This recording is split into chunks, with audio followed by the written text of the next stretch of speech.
Flamengo manda 9 jogadores para suas respectivas seleções. Mengão tem o maior número de jogadores na seleção brasileira. Arrascaeta é liberado para se apresentar à seleção celeste. E mais, Flamengo paralisa negociações por jogador. Agora no nosso canal Futebol Arte Mengão. E aí, nação rubro-negra, seja muito bem-vindo a mais um vídeo aqui no canal. Se você é Flamengo, já deixa seu like e compartilhe o nosso vídeo. E se você não é inscrito, já se inscreve e ativa o sininho das notificações para não perder nada do nosso Mengão. Bora lá?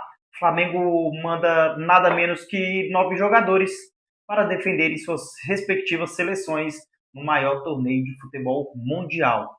9 jogadores de um único clube.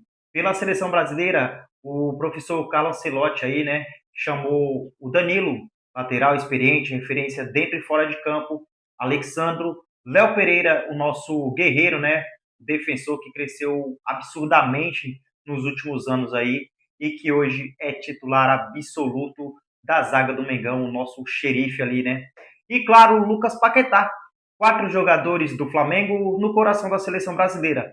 Já pela seleção do Uruguai, 3 guerreiros rubro-negros. Marcelo Bielsa, um dos técnicos mais respeitados do futebol mundial, também veio buscar seus titulares no Flamengo e convocou 3 dos nossos. Jordan de Arrascaeta, e a gente já vai falar muito sobre ele ainda nesse vídeo, né? Porque tem uma situação delicada envolvendo o nosso camisa 10. E Nicolas de la Cruz, o habilidoso, o criativo, o meia que encantou a nação desde que chegou ao Rio de Janeiro. E o lateral direito, Guilherme Varela, representante aí o Flamengo com garra, dedicação, 3 uruguaios do Mengão. Bielsa sabe onde estão os melhores. A Colômbia e o Equador. O Flamengo no mapa do mundo. A Colômbia convocou o Jorge Carrascal, o jogador que chegou ao Flamengo e não demorou nada para mostrar que tem qualidade de sobra para jogar em qualquer lugar do mundo. E o Equador chamou Gonzalo Plata, o veloz driblador, aquele que quando pega velocidade não tem lateral que segure. Então faz as contas aí comigo, porque já são 9 jogadores, 4 seleções diferentes e um único clube, o Flamengo. Isso é poder, isso é estrutura, isso é o resultado de anos de trabalho, de investimento inteligente, de uma identidade de jogo que atrai os melhores.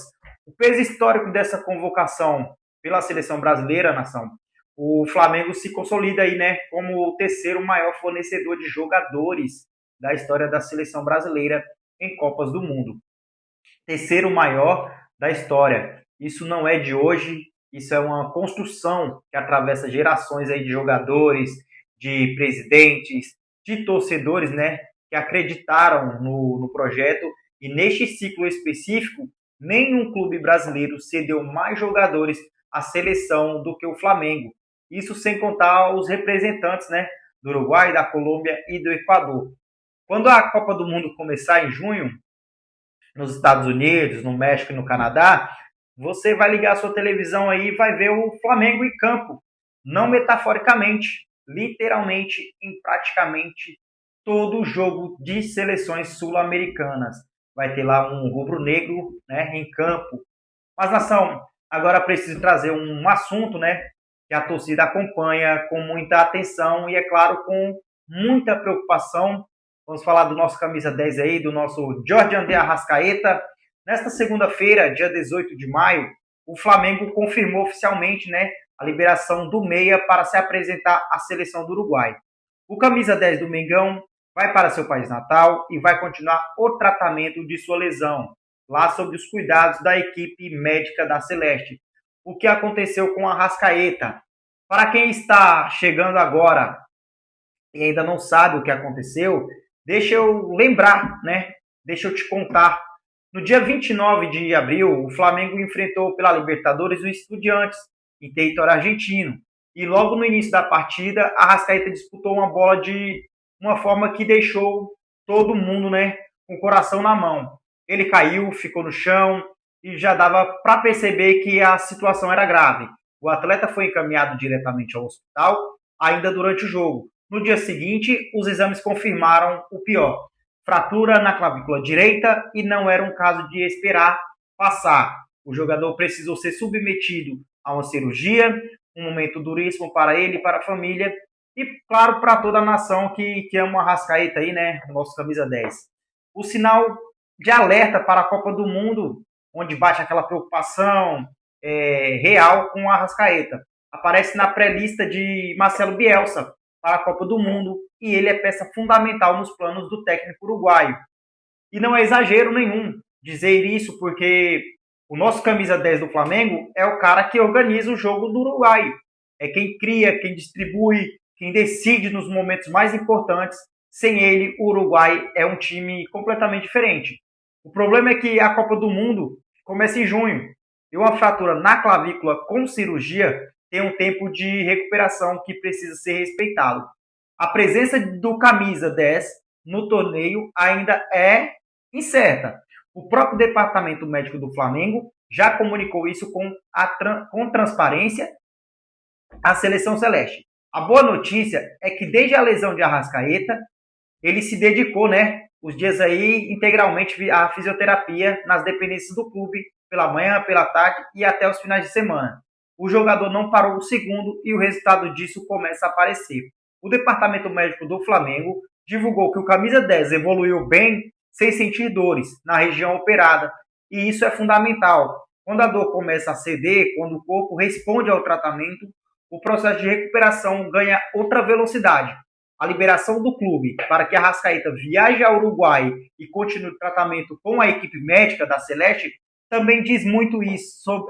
Isso não é só, né, o Flamengo simplesmente está cumprindo uma obrigação. Isso é um sinal de confiança na estrutura médica do Uruguai e na boa relação que existe entre as duas instituições. O clube está seguro de que o jogador vai ter o suporte que precisa lá. Toda a sorte do mundo ao Arrascaeta. E agora, uma última informação aqui, né? O Flamengo paralisou as negociações por Danilo. Após interesse europeu, o volante do Botafogo vira alvo de clubes do velho continente e complica os planos rubro-negros. O Flamengo colocou em compasso de espera as tratativas pela contratação do volante Danilo, atualmente no Botafogo. A razão para o freio nas negociações é a entrada de clubes europeus na briga pelo atleta, o que elevou consideravelmente o patamar financeiro na disputa e fez o rubro-negro recalcular os passos antes de apresentar uma proposta formal ao Botafogo. Segundo apurado pela reportagem, o interesse do futebol europeu aqueceu o mercado em torno do jogador nas últimas semanas, tornando a negociação mais complexa do que o esperado, e pelo departamento de futebol do Flamengo. Os times do velho continente, né, com maior poder financeiro, pressionam o Botafogo a elevar o valor pedido pela transferência, o que travou o avanço com conversas com o clube da Gávea. Danilo, que se consolidou aí, né, como um dos melhores volantes do futebol brasileiro nas últimas temporadas, sendo peça fundamental hoje do esquema do Botafogo. Sua capacidade de atuar tanto na marcação quanto na construção de jogadas despertou interesse aí de equipes europeias que enxergam no potencial do jogador para atuar em alto nível fora do Brasil. Do lado flamenguista, a diretoria monitora a situação com cautela. O clube não descarta retomar as negociações, mas avalia o investimento necessário para superar a concorrência europeia. Se encaixa no planejamento financeiro da atual gestão. A prioridade é não comprometer, né, o equilíbrio, né, financeiro, aí, o equilíbrio das contas, por uma contratação que agora exige um desembolso significativamente maior do que o previsto inicialmente.